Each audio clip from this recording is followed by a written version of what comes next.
didn't have that document in front of it. I think it was taking its judgment on the details in the Davis Commission report.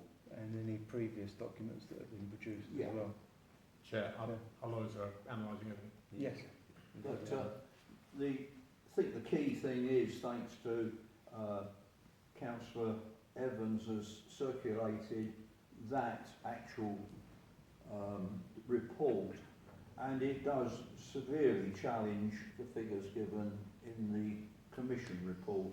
In some instances it halves the figures, and that's ammunition to us, because I don't think that was the material which was considered by the subcommittee. Well, yeah. Chair, So I'm Karen. we're not going to do anything other than within the group that we have joined together with. Yeah. So all of our analysis and action will be focused between the four, including us local authorities and Greenpeace. We're also currently putting in place a memorandum of understanding between all of us and the way in which the protocol, the way in which that we will operate this moving forward, which is being completed at the moment. But we're not, as a council, going to do anything unilaterally.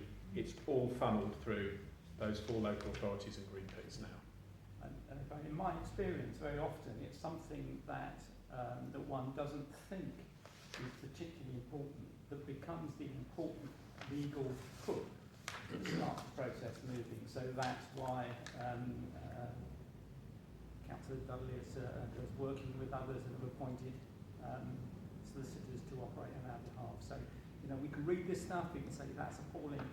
Someone else who has the expertise will tell us whether or not there is anything, there might not be, but there's anything in there that would allow a judicial review to go forward.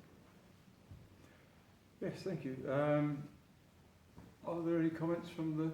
Yes, sir. I wouldn't mind just one. In terms of what's possible in terms of legal challenge, is part of that decision review going to include the actual misdirection initially from the terms of reference that were given to Davis? Because the way the terms of reference were stacked, they were loaded always by making sure that we remained as a European aviation hub, you know, the number one in Europe. So given that we only have one hub to start with, the answer was always going to be Heathrow in terms of maintaining the hub. So, you know, in terms of misdirection to start with, I don't know if that's been considered at all. You know, we'll wait for the legal analysis. I'm sure everything which makes the case as robust as possible will be put forward in an exchange of, you know, of correspondence with the other side, and then we'll go before a judge to ask for leave for a judicial review. So, possibly.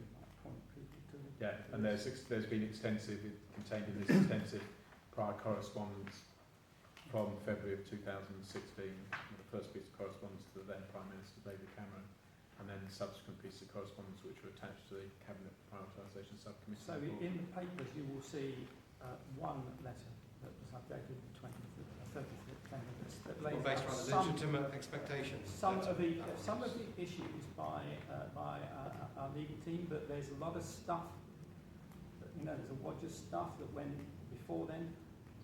Of course, one can't put all that in these papers. So I think that you know, if you commission someone to review a case and to do that thoroughly, then they'll review that case and do that thoroughly. And it's you know, we can't double guess what they say. If I go to the left first, because there's one hand up there. So, I'm not sure if I heard correctly, but did I hear that a £50,000 budget has been set for legal costs? Is that as a share from rbwm in the four bodies, or? No, that's just from the Royal Borough of Windsor and Maidenhead. Okay. The other three local authorities and Greenpeace have all agreed to a similar amount or significantly in excess of that.